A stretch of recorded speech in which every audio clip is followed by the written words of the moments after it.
Cyberpunk 2077 has 3 endings and 2 minorish endings. They're each fulfilling in their own way, but with so many factions and storylines in Night City, I think there's potential for more. So I played around with a few ideas and I've come up with a few possible endings for Cyberpunk. Before I begin, there will be heavy spoilers in this video. All the endings, all the late game content, everything. Nothing is safe. First, when I say ending, I mean the decision you make during Nocturne, the final mission, with the 3 major options being the Rogue route, the Aldegaldos route, and the Arasaka route. There are 3 things that make them all unique. Their own mission, where the end goes Mikoshi, their own post-mission, where V ends up somewhere different depending on their choice, and their 3D scene at the very end. Each ending also has its own emotional theme. I'll make sure to cover those bases too. Now I want to make 2 honorable mentions. First, Meredith Stout. Militech is one of Arasaka's biggest rivals. This could be similar to the Arasaka ending, where you use the resources of a corp to get your way into Mikoshi. But this ending wouldn't be all that special, it would just be an all-out assault like the Rogue or Aldegaldo endings. But instead of mercs or bikers, you're with Militech. Meredith never got a storyline, so we don't know enough about her to speculate on anything else she can come up with. But she was worth considering since she's a love interest, asterisk. Emotionally, there is room for a Carrie ending. The last time Carrie and Johnny interacted was during the Samurai Revival gig, where Johnny went right in the middle of a conversation. They did reach a mutual closure, but they never got a chance to have a mutual farewell. And after that, Carrie and V had a strong relationship. If there were some ending where you did part as V and part as Johnny, it would be with Carrie. He does have pull with MSM Records, and he's shown that he's comfortable holding a gun. Maybe he could be helpful in a fight. Maybe he could use his corpo connections to set up a way into Arasaka Tower. Unfortunately, these are both very big maybes. Anything you can think of for a Carrie ending would just feel like too much of a stretch. Carrie can help. Not with this. Okay, first major ending. The Voodoo Boys ending. We really only see the Voodoo Boys in their short quest line in our search for Brigitte, their leader. It's only 3 missions, but we really get a sense of their identity. They're a secretive gang that doesn't usually interact with others, but everyone knows they have some of the best net runners in the city. When we help them get to Alt, we see they're really into net diving, and their end goal involves going beyond the Black Wall. Even if we don't directly interact with them again, Placide sends you one message later in the game, showing that they still have their eye on you. Needless to say, this ending won't be possible unless you end transmission on good terms with them. You don't side with Netwatch, and you don't get violent with them. So how about the plan? How can they feasibly help you? With the way cyberspace works in the game, there's no room for a full dive mission. No one wants to look at this for an hour. Instead, considering their net running affiliation may mean they know all the major tech hubs where corps keep their best equipment.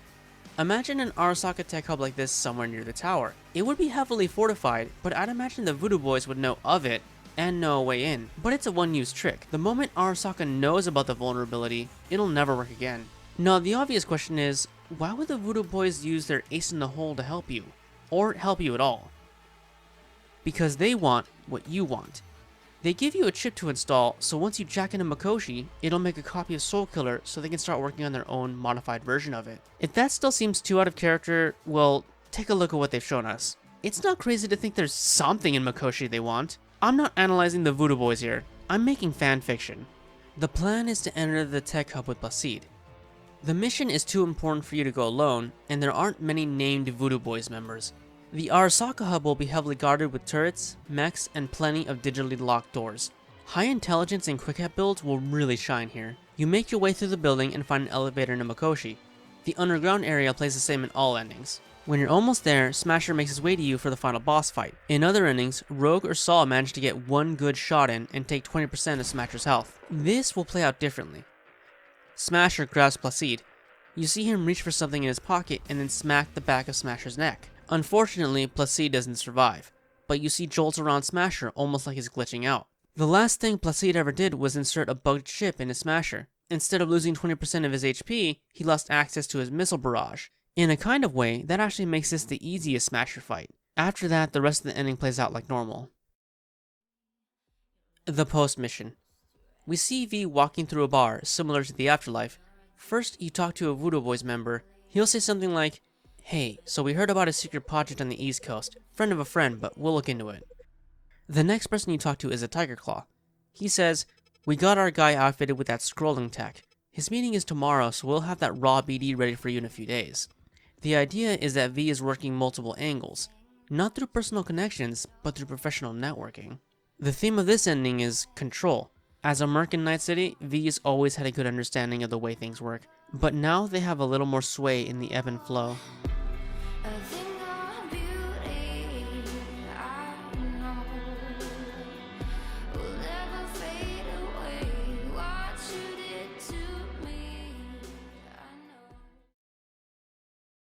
As one of the potential love interests, River is worth a little more proactivity in the ending.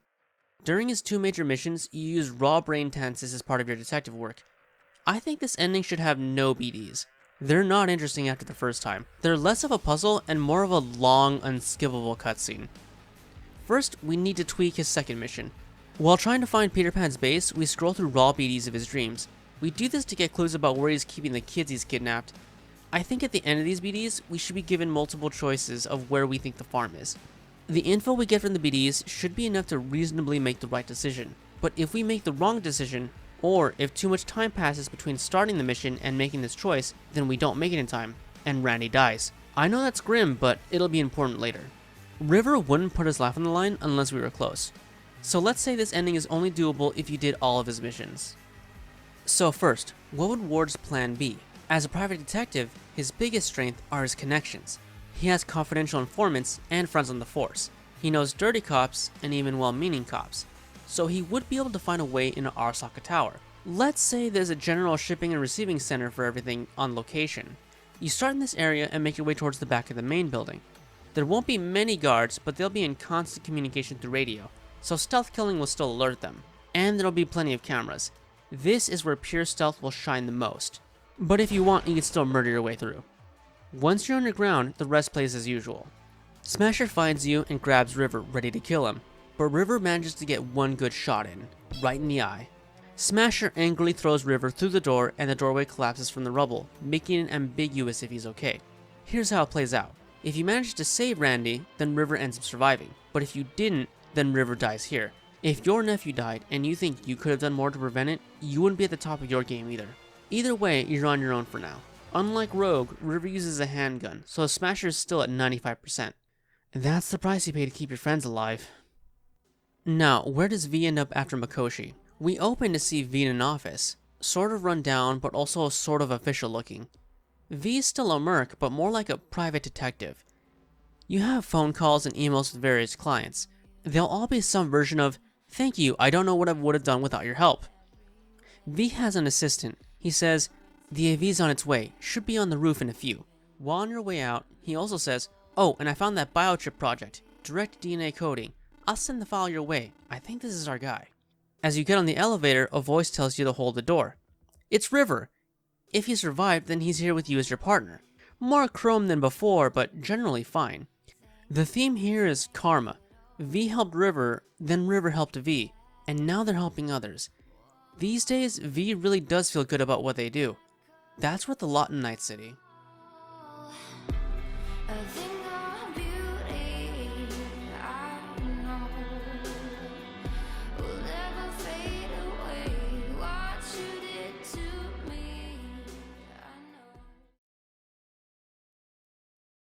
This sort of already exists.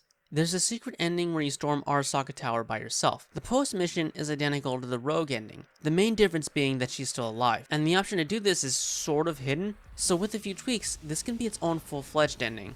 By solo, I mean a merc ending. This is still very combat heavy, but now you can get a small amount of help from the fixers. You meet them throughout the game, and they each have their own unique personality and goals. Why would they help you? There should be 2 conditions. First is if you have their approval. In other words, do they like you? And second is if you have the cash to enlist their help. This is just biz to them, and this should be an endgame amount, maybe around 100k each. If you have those 2 things, you can get help from any number of them.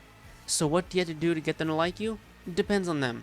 I don't know all of them too well, so I'll only go over the 4 you probably know the best. Rogue, Mr. Hands, Wakako, and Regina Jones. First, Rogue will be the only freebie.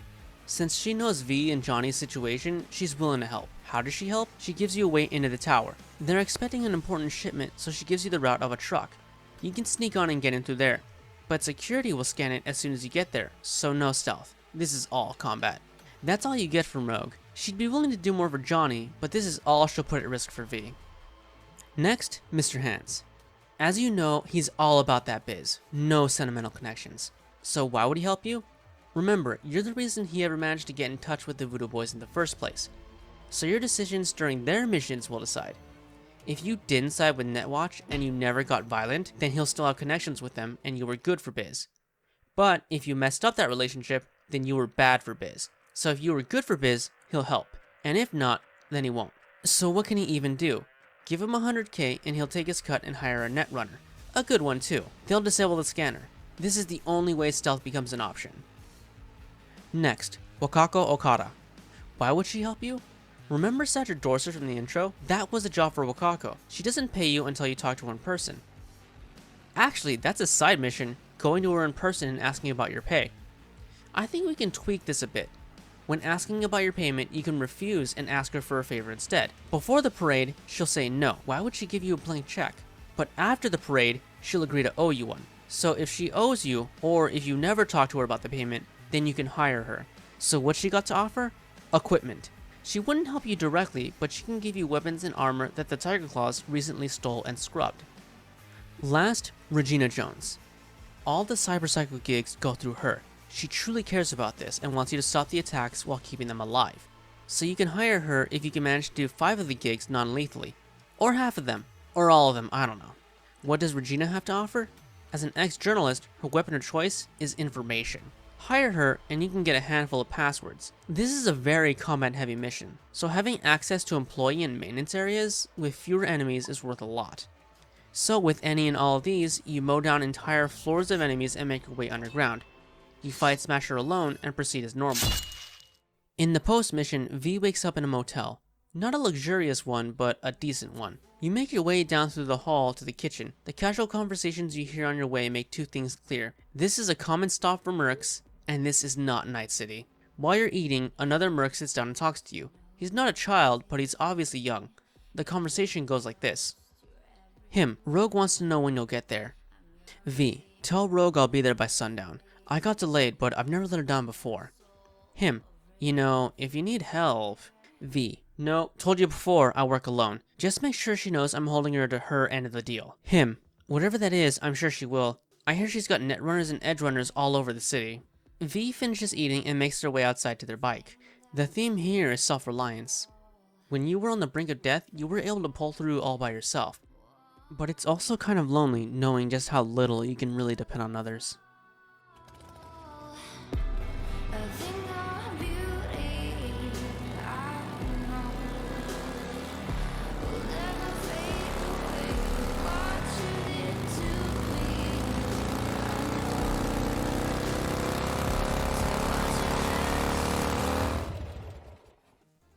And those are all the ones I came up with.